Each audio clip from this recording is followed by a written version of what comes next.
யாழ்ப்பாணத்தில் கோர விபத்து, ஒருவர் உயிரிழப்பு. யாழ்ப்பாணத்தில் நேற்று இரவு இடம்பெற்ற மோட்டார் சைக்கிள் விபத்தில் ஒருவர் சம்பவ இடத்திலேயே உயிரிழந்துள்ளார். யாழ்ப்பாணம் திருநகர் பகுதியைச் சேர்ந்த 43 வயதுடைய செல்வம் ரொபின் என்பவரே உயிரிழந்துள்ளார்.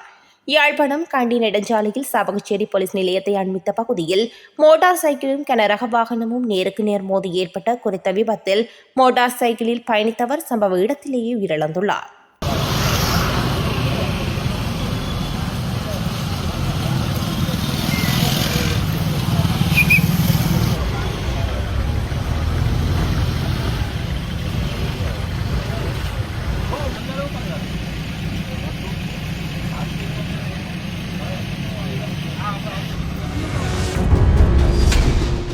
யாழ்ப்பாணத்தில் மீண்டும் போராட்டம், களத்தில் இளங்குமரன் எம்பி.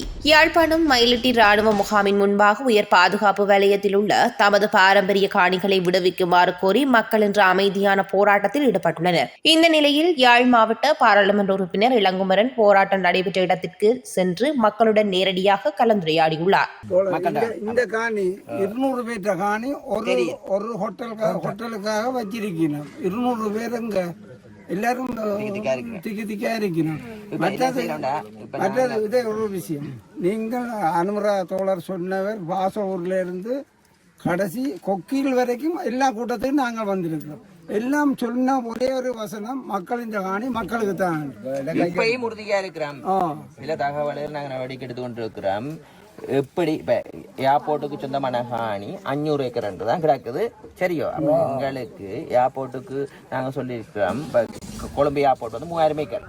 அப்போ இந்த ஏக்கர் ஏர்போர்ட்டுக்கு தேவையான சுயரிச்சு கொண்டு மற்ற காணிகளை விட சொல்லித்தான் நாங்களும் சொல்லி கொண்டிருக்கிறோம். இப்போ குறைஞ்சது ஏர்போர்ட்டுக்கு தேவையண்டா இப்போதைய நஷ்டம் கொடுங்க, நஷ்டத்தை கொடுத்துக்கொண்டு மேலதிகமாக ஏர்போர்ட்டுக்கு அந்த பில்டிங் கட்டுறது, கடைகள் கட்டுறதுக்கு அந்த உள்வாங்கப்பட்டிருந்த அந்த கடையில் ஏர்போர்ட் வரைக்கும் அதில் வந்து மக்களுக்கு முன்னுரிமை அடிப்படையில் கொடுக்க வேண்டிய கடப்பாடு இருக்குது. நல்ல அப்போ நாங்கள் என்ன செய்யணும்? இப்போ முதல் கட்டமாக இப்போ எனக்கு இதில் அரச காணி என்று வந்தது பிள்ளையான விஷயம் சொன்னது. சரி, பிள்ளையான விஷயம். அப்போ இந்த தகவலை நான் எங்கே செய்யணும்? உங்களையும் கூட்டிக்கொண்டு டிஎஸ் தான் கேட்கணும். இப்படி அரச காணி என்று உறுதிப்படுத்தப்பட்டு கொண்டு இப்போ நான் வந்து பார்லமெண்ட் உறுப்பினர், மக்களாது நாங்கள் கருத்து தெரிவிக்கிறோம். அட்மினிஸ்ட்ரேஷனுக்கு தானே, அட்மினிஸ்ட்ரேஷன் தான் அதுக்கு பூஸ்ட் பண்ணணும். நீதிமன்றில் முன்னிலையான அர்ச்சுனா எம்பி சொந்த பிணையில் செல்ல நீதிமன்றம் அனுமதி. தெளிப்பளை வைத்தியசாலை புற்றுநோய் பிரிவு வைத்தியர் தொடர்பில் சமூக வலைதளங்களில் அவதூறு பரப்பினார்கள் என்ற குற்றச்சாட்டில் பாராளுமன்ற உறுப்பினர் அர்ச்சுனா ராமநாதன் உள்ளிட்ட 2 வைத்தியர்களுக்கு எதிரான நிகழ்நிலை காப்பு சட்டத்தின் கீழ் யாழ்ப்பாண நீதிமன்றில் தாக்கல் செய்யப்பட்ட வழக்கில் அர்ச்சுனா ராமநாதன் உள்ளிட்ட 2வரையும் சொந்த பிணையில் செல்ல மன்று அனுமதித்துள்ளது. கிளைண்ட் ராமநாதன் அர்ச்சுனா அவர்கள் சட்டத்தரணி மூலம் என் மூலம் நீதிமன்றத்தில் தோன்றி கொடுத்த சமர்ப்பணத்தை செய்திருந்த நாங்கள் எங்களுக்கு கொடுத்த அழைப்பான வரையில் என்றும் அதில் அழைப்பானையில் சோடப்பட்ட முகவரிகள் தொடர்பாகவும் எங்களுக்கு காரணம் காட்டுறதுக்கு ஷோகோஸ் காட்டுறதுக்கான இன்னொரு தவணையை தரும்படியும் நாங்கள் நீதிமன்றத்தில் விண்ணப்பத்தை செய்திருந்த நாங்கள். அதன் அடிப்படையில் எங்களுக்கு நீதிமன்றம் இன்னும் மே மாதம் 29ஆம் தேதி அடுத்த தவணை காரணங்கட்டலுக்கான அடுத்த தவணையிடப்பட்டு சொந்த பிணையில் குறித்த 1ஆம் மற்றும் 2ஆம் மனுதாரர்களை நீதிமன்றம் விடுவித்திருக்கிறது. ஸ்டில் வந்து பார்த்தீங்கன்னு சொன்னால் டாக்டர் அர்ஜுனா மற்றும் டாக்டர் ஜெயக்குமாரன் வந்து பிணையில் வந்து விடுவிக்கப்பட்டிருக்காங்க, பெயில் அவுட் பண்ணப்பட்டிருக்காங்க. ஆனால் அவங்களுக்கு எதிரான கண்டிஷனல் ஆர்டர் வந்து ஸ்டில் இப்போவும் இருந்து கொண்டிருக்கு. இது நிகழ்நிலை காப்பு சட்டத்தின் கீழே வந்து போடப்பட்ட ஒரு வழக்காகும். அதால் வந்து ஸ்டில் அந்த நிபந்தனைக்கு உட்பட்ட கட்டளை வந்து அவங்களுக்கு எதிராக 2 பேருக்கும் எதிராக வந்து நடைமுறையில் இருக்குது.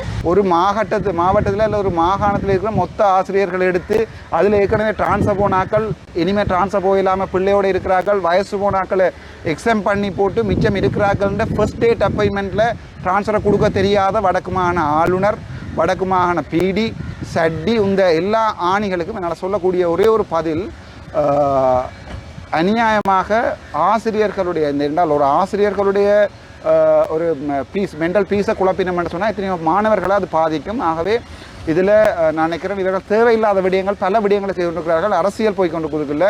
பிரகாசினுடைய அந்த ஏதோ ஆசிரியர் சேவை சங்கத்தினுடைய இதில் தான் நடக்குதுன்னு சொல்லப்படுகிறேன். நான் அதில் தலையிட விரும்பல.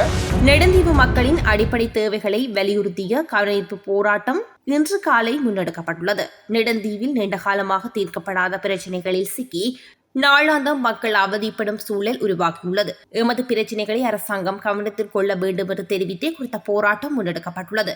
குடிநீர் பிரச்சினை, கடல் போக்குவரத்து, ஆசிரியர் பற்றாக்குறை, புனரமைக்கப்படாத வீதிகள், வைத்தியசாலையில் உள்ள குறைபாடுகள் உள்ளிட்ட பல அடிப்படை தேவைகளின்றி மக்கள் நாளாந்தம் பல பிரச்சினைகளை எதிர்கொள்கின்றனர். இதற்கு எதிர்ப்பு தெரிவித்தே குறித்த போராட்டம் முன்னெடுக்கப்பட்டுள்ளது.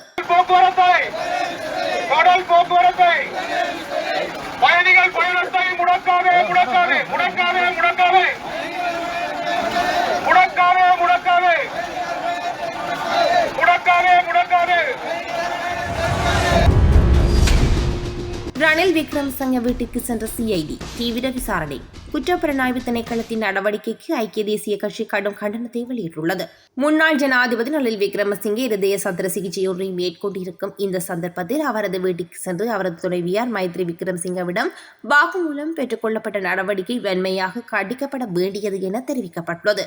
ஐக்கிய தேசிய கட்சியின் தவிசாளர் வஜிர அபேவர்தன இந்த கண்டனத்தை வெளியிட்டுள்ளார். மட்டக்களப்பு ஆரையம்பதியில் விபத்து, ஒருவர் உயிரிழப்பு.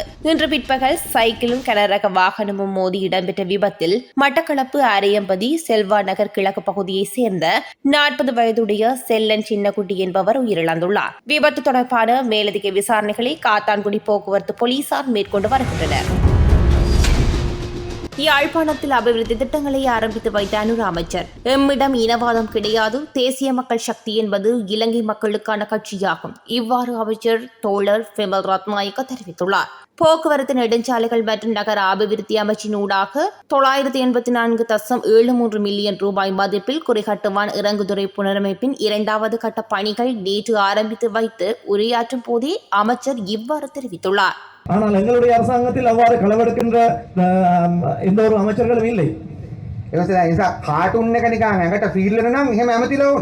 அவர்களுக்கு இந்த கார்ட்டூன் மெட்ராக்களுக்கு உணர்ந்து கொள்ளக்கூடியதாக இருக்க வேண்டும் என்றால் அவர்களுக்கும் அவ்வாறான ஒரு ஊழல் செய்கின்ற அமைச்சர்கள் தான் வேண்டும். ஒன்று என்ன செய்ய வேண்டும், ஒன்று கார்ட்டூனுக்குரிய அந்த ஃபிகரை மாற்றி அமைக்க வேண்டும், அல்லது அந்த அமைச்சர்கள் களவெடுக்க ஆரம்பிக்க வேண்டும்.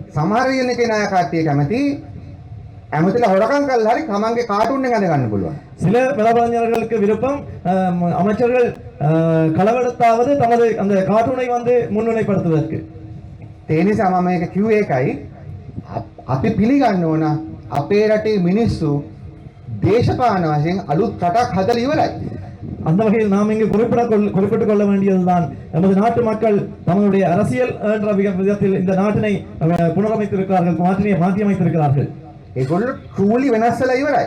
அவர்கள் முற்றுமுழுதாக மாற்றமடைந்திருக்கிறார்கள். අපි ඒ නිසා නැවත වතාවක් 2009 මැයි 19 ඉඳන් හරි 2024 සැප්තැම්බර් 20 හරි නැවත පටන් ගන්න ලංකා ජනතාව කවදාවත් ආයි පටන් ගන්න යන්නේ නැහැ. 2024 ஆண்டு அந்த செப்டம்பர் 20ஆம் தேதிக்கு முதல் இருந்த வகையிலோ இந்த 2029ஆம் ஆண்டிற்கு பின் அவ்வாறு திரும்ப ஒரு மாற்றத்தினை ஏற்படுத்த நினைக்க மாட்டார்கள்.